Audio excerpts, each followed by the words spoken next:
Hello friends, मेरा नाम है शशांक सिंह और आप देख रहे हैं मेरा यूट्यूब चैनल। तो आज का जो टॉपिक है जिसके बारे में हम बात करने जा रहे हैं, आज के इस टॉपिक में हम एक नया चैप्टर शुरुआत करेंगे जिसका नाम है composition and the structure of atmosphere. हम ये जो ज्योग्राफी क्लास 11th की एनसीईआरटी बुक पढ़ रहे हैं, तो इसमें हम लोग बेसिकली क्या है, देखिए अगर मैं इस चैप्टर को अभी पढ़ाने से पहले एक बार थोड़ा सा ना जो पुराने जितने भी चैप्टर्स हम लोगों ने पढ़े हैं मैं उनको तो समराइज नहीं कर रहा, लेकिन एक बार ब्रीफ इंट्रोडक्शन दे देता हूँ ज्योग्राफी का। कि हम लोग ज्योग्राफी की जो बुक है, इसका जो नाम है, हम लोग ये वाली बुक पढ़ रहे हैं ना, फंडामेंटल ऑफ फिजिकल ज्योग्राफी, ठीक है ना। तो ये जो बुक है, इस बुक में हम ज्योग्राफी सी प्यारी सी बुक पे हम लोग क्या जान रहे हैं, हम बेसिकली अर्थ स्ट्रक्चर के बारे में पढ़ रहे हैं, ठीक है ना। और अर्थ स्ट्रक्चर में हम लोग क्या पढ़ रहे हैं, अर्थ स्ट्रक्चर में हम पढ़ रहे हैं कि कहाँ पे लाइफ एग्जिस्ट होती है। तो अगर इस बुक के चैप्टर्स है, जितने भी इसके चैप्टर्स है, तो देखो हमारा क्या है, बेसिकली हमारी अर्थ है, अर्थ के अंदर हमारी लाइफ एग्जिस्ट करती है।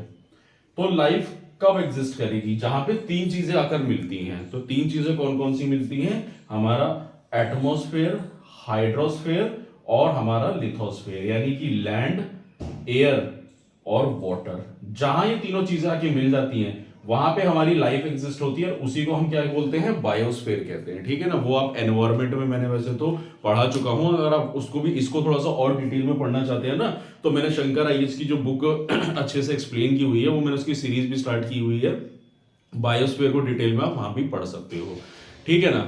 तो बेसिकली ये जो चैप्टर है, ये जो बुक है हमारी, तो हम लोग बायोस्फीयर के अंदर जितनी भी चीजें हैं, उनके फॉर्मेशन, उनका बढ़ना, उनका बिगड़ना और उनकी वजह से अर्थ में क्या क्या स्ट्रक्चर्स देखने को मिलते हैं, हमारी जो लाइफ एग्जिस्ट हो रही है, मतलब जहां रह रहे हैं वहां पे सारी चीजें बन रही हैं। जैसे कि हमारे जो लास्ट चैप्टर्स थे, हमने स्टार्टिंग में हम लोगों ने क्या पढ़ा था, स्टार्टिंग में हम लोगों ने पढ़ना शुरू करा था अर्थ के फॉर्मेशन के बारे में, कि अर्थ कैसे बनी, प्लैनेट्स कैसे बने, सन कैसे बना, मून कैसे बना। उसके बाद हम लोगों ने कंसिस्टेंटली अर्थ के बारे में पढ़ना शुरू करा, अर्थ के हमने लिथोस्फेयर के बारे में पढ़ा, formation of lithosphere, geomorphic process, सारी चीजों को अच्छे से पढ़ा। ये सारी चीजें पढ़ने के बाद जब हमने सारी चीजें पढ़ ली अच्छे से, जियोमॉर्फिक प्रोसेस हो गया, और लास्ट जो हमारा भी चैप्टर खत्म हुआ है उसमें हमने सारे लैंडफॉर्म्स के बारे में पढ़ा कि कैसे कैसे लैंडफॉर्म्स बनते हैं हमारे।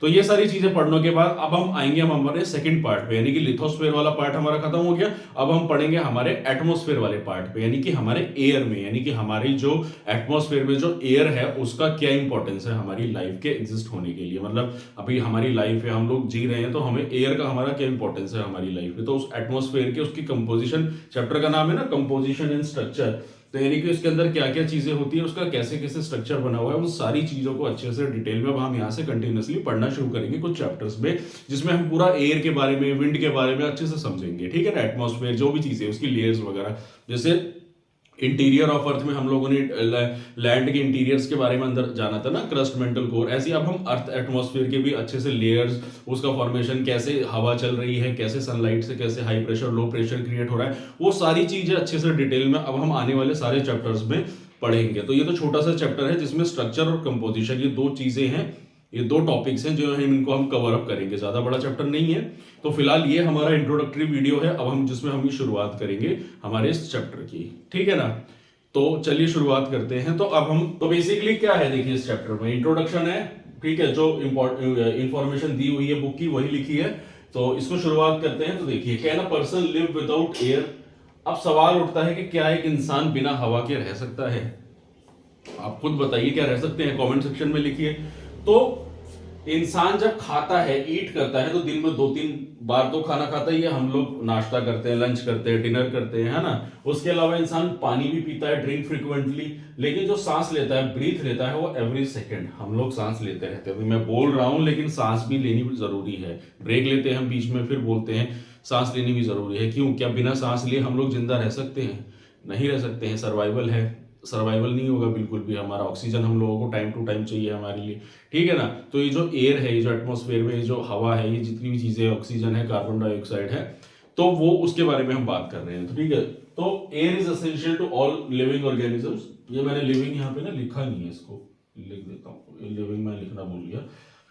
Air is essential to all living organisms. Human can survive few time period without water, food but not air. तो मतलब इंसान जो है, एक दिन हो गया, 2 दिन हो गया, 2 दिन 3 दिन, वैसे तो कुछ दिन तक चलो भूखा भी रह लेगा, प्यासा भी रह लेगा, लेकिन क्या वो बिना एयर के रह सकता है? कुछ सेकंड आप अपनी सांस को रोक के देखो, 1 मिनट या आधे मिनट से ज्यादा वो अपनी सांस को नहीं रोक सकते हो। कुछ लोग होते हैं 10 से 15 सेकंड से ज्यादा अपनी सांस को नहीं रोक सकते, है ना। तो वही होता है कि अपनी जो एयर होती है, मतलब हम जो ऑक्सीजन हम ले रहे हैं, वो हमारा एक बेसिक सर्वाइवल है, उसके बिना हम जी नहीं सकते। क्योंकि हम लोग क्या पढ़ रहे हैं बायोस्फीयर में, हम लोग क्या एटमॉस्फेयर, हाइड्रोस्फीयर, लिथोस्फीयर। तो एटमॉस्फेयर यानी कि एयर जो है, उसके बिना हम लोगों का सर्वाइवल ही नहीं है बिल्कुल भी, ठीक है ना। तो उसके बाद air is a mixture of different gases. तो भाई अब एयर क्या है, एटमॉस्फेयर में, सॉरी एटमॉस्फेयर में क्या है, बेसिकली काफी सारी गैसेस है, उसका मिक्सचर है, ठीक है ना।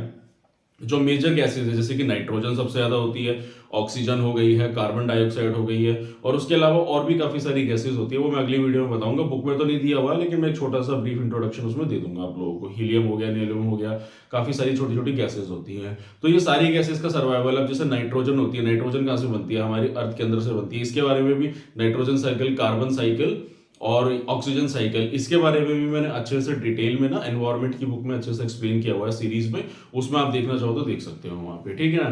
तो नाइट्रोजन हो गई, ये सारी चीजें हो गई हमारे सर्वाइवल के लिए। नाइट्रोजन कैसे निकलती है, अर्थ के अंदर से निकलती है। जो ऑर्गेनिजम्स होते हैं, जो डिकम्पोजर्स होते हैं, वो कैसे रिलीज करते हैं नाइट्रोजन को, ठीक है ना। ऑक्सीजन से, कार्बन डाइऑक्साइड से फिर कैसे नाइट्रोजन निकलती है, वो सारी चीजें हो गई। So it envelope the earth all around. तो बेसिकली एनवलप मतलब कि अर्थ के चारों तरफ इस स्ट्रक्चर को घिरा हुआ है, यानी कि हमारा जो अर्थ का सरफेस है, यानी जो अर्थ है, अगर ये हमारी अर्थ है मान लीजिए, तो इस अर्थ के ऐसे चारों तरफ इस एटमॉस्फेयर ने इसको कवर किया हुआ है। इस एटमॉस्फेयर यानी कि एयर के एटमॉस्फेयर ने इसको चारों तरफ से अच्छे से कवर किया हुआ है, और इसी के अंदर हम लोग रह रहे हैं।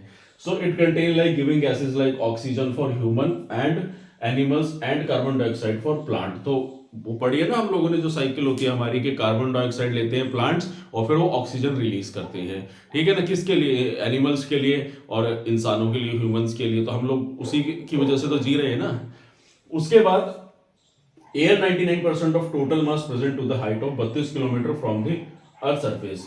देखो अब ये क्या है, बेसिकली कि जो हमारा एटमॉस्फेयर है, यानी हमारी जो एयर है, उसका जो 99% मास है, जो उसकी जो परसेंटेज है, तो जैसे कि ये हमारा लैंड सरफेस है, तो इससे 32 किलोमीटर ऊपर तक ही हमारा टोटल 99% जो हमारा एयर का मास है वो 32 किलोमीटर तक ही है। उसके बाद फिर आपको एयर या ऑक्सीजन नहीं देखने को मिलेगी। स्पेस में जाती है तो कहाँ ऑक्सीजन और वगैरह ऐसा चीजें होती हैं, ठीक है ना। तो वो सिर्फ आपको 32 किलोमीटर की रेंज तक ही मिलेगी, ठीक है ना। And the air is colourless and orderless and can be felt only when it blow as wind. तो एयर क्या है, कलरलेस है, ऑर्डरलेस है, ना तो आप उसको स्मेल कर सकते हो, ना उसको देख सकते हो, ना उसमें कोई कलर है ना।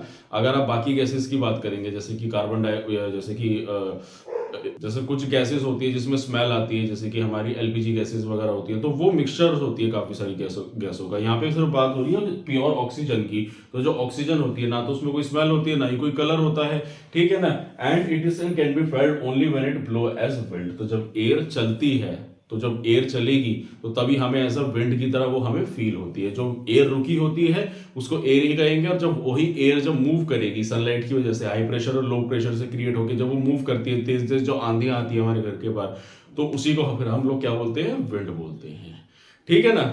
तो ये था मेरा इंट्रोडक्टरी वीडियो, जिसमें मैंने आपको एक बेसिक सा इंट्रोडक्शन दिया था किसके, एयर के बारे में, एक बेसिक इन्फॉर्मेशन थी।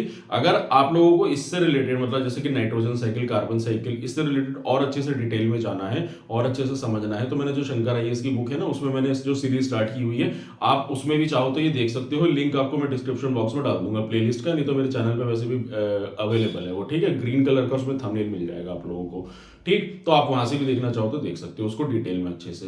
तो ये तो मेरा इंट्रोडक्टरी वीडियो था इस चैप्टर का। अब हम अगली वीडियो से स्टार्ट करेंगे हमारे कंपोजिशन एंड स्ट्रक्चर्स के बारे में, एक एक करके सारी चीजों को समझेंगे कि एयर में क्या होता है, कैसे होता है, कैसे चीजें चलती है, कैसे मूव करती है, ठीक है ना। उन सारी चीजों को हम अगली वीडियो से अपना स्टार्ट करेंगे। तो यही था मेरा आज का टॉपिक। और अगर आपको मेरा काम पसंद आ रहा है, अगर आपको मेरी वीडियो अच्छी लगी है, तो मेरे चैनल को सब्सक्राइब कीजिए, मेरी वीडियो को लाइक कीजिए, और आने वाले समय में आपको और इसी इन्फॉर्मेटिव वीडियोस मिलती रहेंगी। तो आज के लिए इतना ही, मिलते हैं नेक्स्ट वीडियो में। Thank you very much.